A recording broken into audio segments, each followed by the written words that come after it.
Ehi amico tifoso di Azzurra, hai visto cosa ha detto Albiol sul Napoli? Iscriviti al canale e lascia il tuo mi piace. Raul Albiol è stato uno dei difensori più forti e apprezzati che hanno vestito la maglia del Napoli negli ultimi decenni.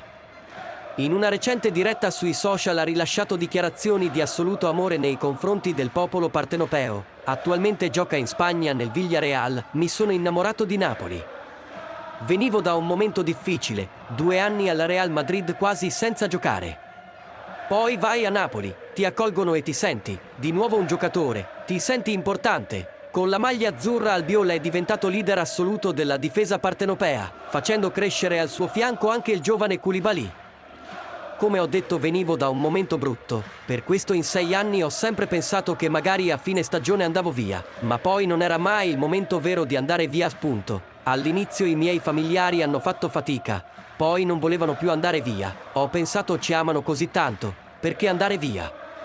I miei figli ancora oggi mi parlano del periodo in cui hanno vissuto a Napoli, ha sottolineato. Ehi tifosi, vi è piaciuto quello che Albiol ha detto sul Napoli? Scrivete nei commenti, lasciate il vostro mi piace e iscrivetevi per ricevere notizie da Azzurro. Forza Napoli sempre!